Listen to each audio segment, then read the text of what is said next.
Advertencia: este video contiene historias de terror que incluyen descripciones de miedo, angustia y temas que pueden resultar perturbadores para algunos espectadores. El contenido aborda situaciones de tensión y elementos sobrenaturales que involucran violencia y fenómenos paranormales. Se recomienda discreción, especialmente a aquellas personas sensibles a este tipo de material. Si eres sensible a este tipo de temas, te sugerimos considerar si deseas continuar.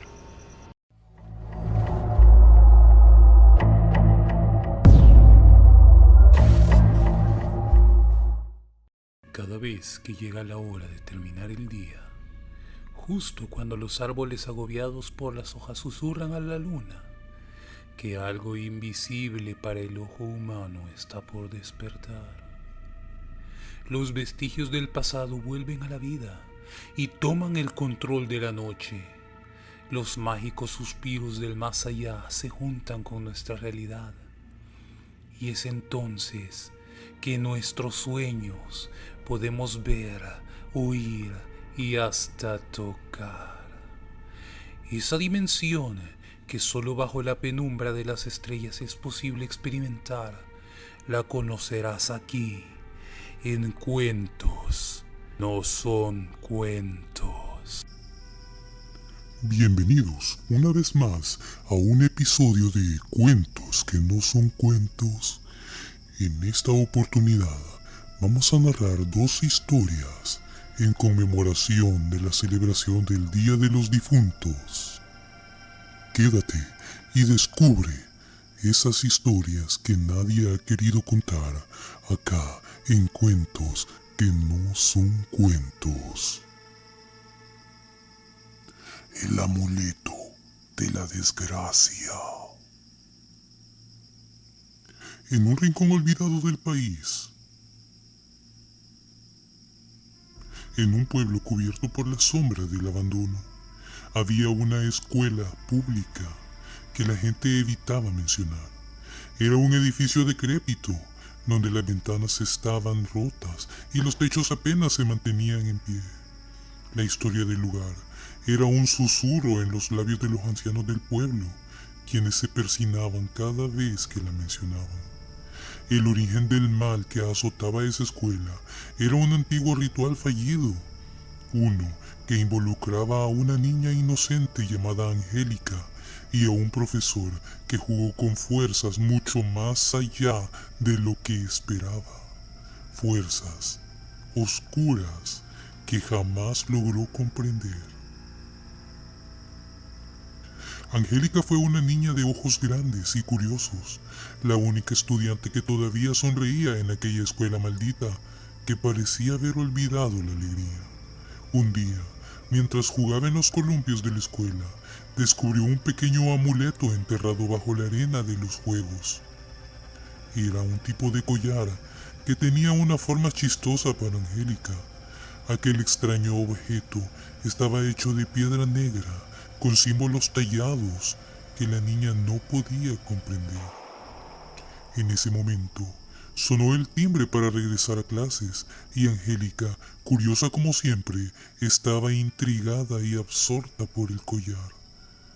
Sin pensarlo, se lo colgó al cuello, sin saber que acababa de desatar algo terrible.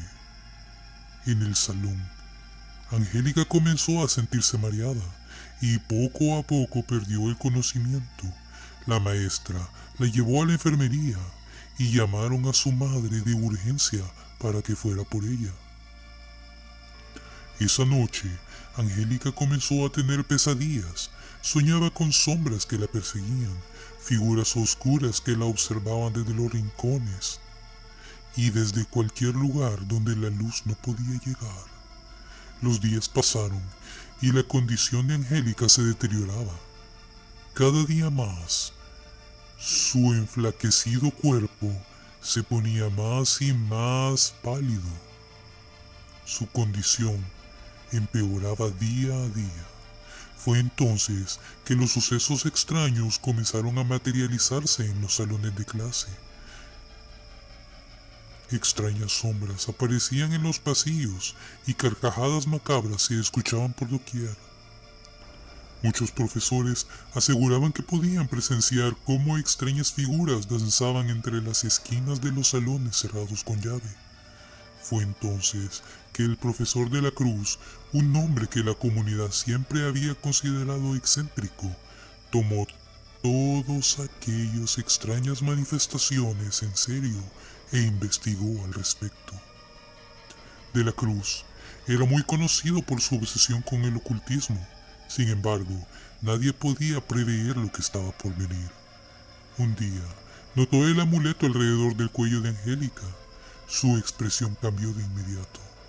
Los pocos maestros que quedaban ese día en la escuela sospecharon de él, ya que comenzó a realizar oraciones extrañas. Pero de la Cruz sabía lo que Angélica había encontrado. Años atrás, el amuleto había sido el foco de una maldición que aterrorizó al pueblo. Se decía que contenía la esencia de un demonio antiguo, una entidad maligna que podía poseer a cualquiera que lo tocara. La única forma de detener al demonio era realizando un ritual oscuro, uno que requería un sacrificio. Y ahora, con el amuleto en manos de Angélica, de la Cruz vio su oportunidad. Esa misma tarde, el profesor la llevó al aula abandonada del sótano, bajo el pretexto de enseñarle algo especial. Las paredes del lugar estaban cubiertas de símbolos pintados con tiza, y habían velas colocadas en el suelo que proyectaban sombras inquietantes.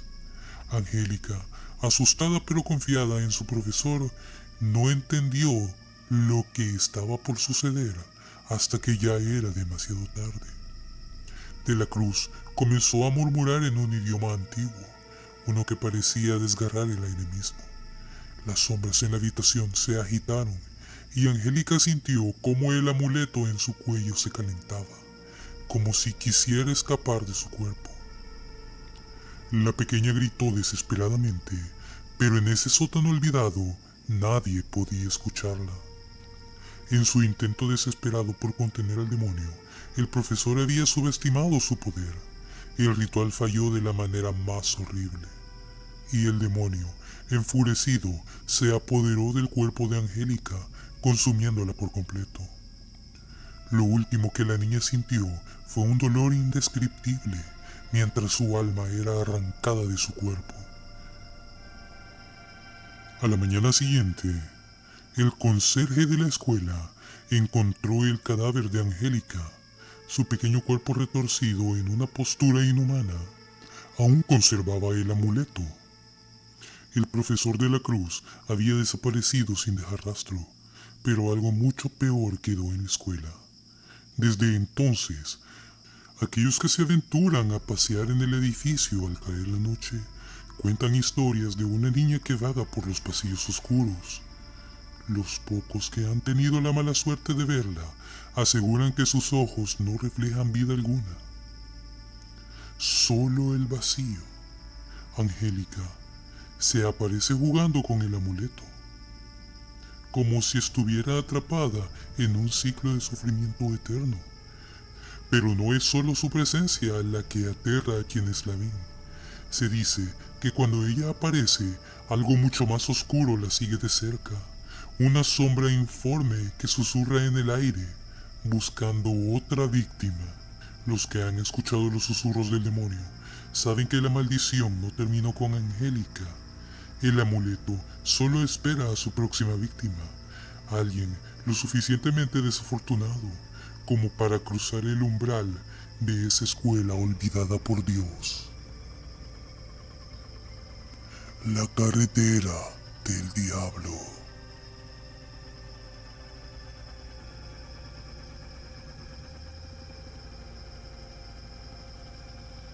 Evelyn era una enfermera que llevaba trabajando toda la noche en la sala de emergencias. Había estado lidiando con pacientes que llegaban sin cesar, por más de 36 horas sin descansar. El agotamiento la invadía, pero finalmente su turno había terminado y todo lo que deseaba era llegar a casa para descansar. Sus compañeros le advirtieron antes de que se fuera que tuviera cuidado en la carretera. A esas horas de la noche, la niebla es densa, no hay luces y los barrancos son traicioneros. No era nada seguro. Pero Evelyn, quien estaba acostumbrada a la sinuosa carretera de la Colina del Diablo, no se dejó convencer. Había recorrido esa carretera muchas veces y aunque sabía que era peligrosa, estaba desesperada por dejar atrás el hospital. Así que condujo en su camioneta a través de la oscura carretera de la montaña, donde la niebla comenzaba a descender, como un manto fantasmal. La luz de sus faros apenas lograban penetrar en aquella espesa bruma, y la carretera se desdibujaba ante sus ojos. A medio camino, mientras intentaba mantener enfocada en la sinuosa ruta, vio algo que la hizo frenar bruscamente. Un niño de no más de 4 años caminaba solo por el borde de la carretera.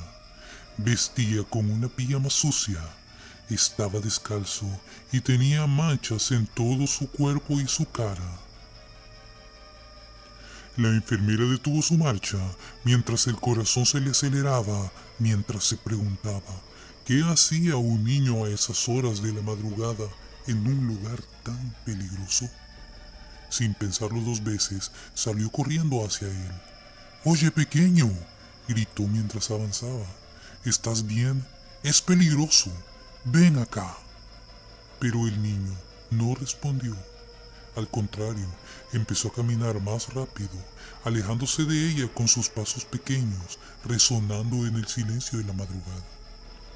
Evelyn, desesperada, lo llamó una y otra vez, pero el niño seguía avanzando hacia adelante, perdiéndose entre la niebla que cada vez se hacía más espesa. «¡Espera!», exclamó mientras corría tras el niño, mientras su voz se quebraba por la preocupación. Finalmente, cuando estaba a punto de alcanzarlo, el niño se detuvo de repente, justo en el borde del barranco. Evelyn, con el corazón en la garganta, se lanzó hacia él y logró atraparlo antes de que diera un paso más. Pero en cuanto lo sostuvo entre sus brazos, se dio cuenta de una cosa. El cuerpo de aquel niño estaba frío como el hielo y despedía un hedor a carne podrida. De repente, como si la niebla misma lo devorara, el niño se desvaneció entre sus brazos, convirtiéndose en nada más que aire. Confundida y aterrada, Evelyn retrocedió, sintiendo cómo la vida se escurría entre sus dedos, y entonces una luz brillante y cegadora apareció de la nada. Fue tan repentina que apenas tuvo tiempo para reaccionar antes de escuchar el rugido ensordecedor de un motor. Aquella luz pertenecía a un camión que venía a toda velocidad por la carretera. El conductor no vio a Evelyn hasta que fue demasiado tarde. El golpe fue brutal. El camión la arrolló sin detenerse y Evelyn quedó destrozada debajo de aquellas 20 toneladas que la arremetieron sin compasión. La carretera quedó en silencio de nuevo, como si la tragedia que acababa de ocurrir fuera solo el eco distante de la fría niebla. Más tarde, cuando las autoridades llegaron al lugar, el camionero pálido y tembloroso insistió una y otra vez en su versión. No había nadie en la carretera. «Lo juro», repetía una y otra vez el enloquecido hombre.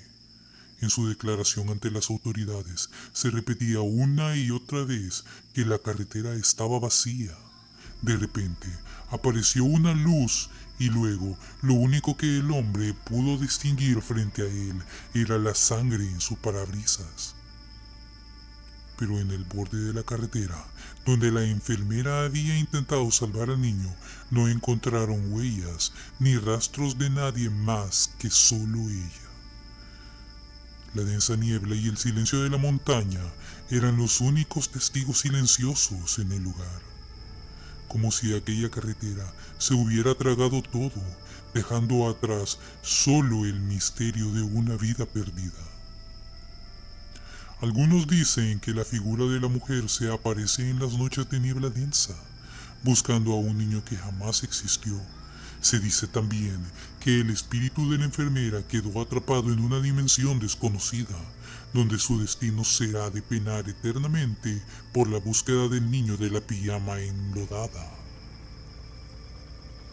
Lo que sí podemos afirmar es que en esa curva peligrosa del kilómetro 6 de la carretera de la Colina del Diablo, existe un largo historial de accidentes que han ocurrido desde la madrugada, dejando siempre un aura de incertidumbre y ninguna explicación lógica de lo que sucedió. Queridos oyentes y almas inquietas, ¿alguna vez han sentido un escalofrío recorriendo su espalda en la oscuridad de la medianoche? ¿Han escuchado susurros que nadie más parece oír? ¿O han visto sombras moviéndose allí donde no hay nada? ¿O donde no debería haber nada? Ahora extendemos una invitación especial a ustedes, valientes narradores de lo macabro. ¿Tienes una historia que helará la sangre de todos? ¿Un encuentro paranormal o sobrenatural que aún te persigue en tus sueños?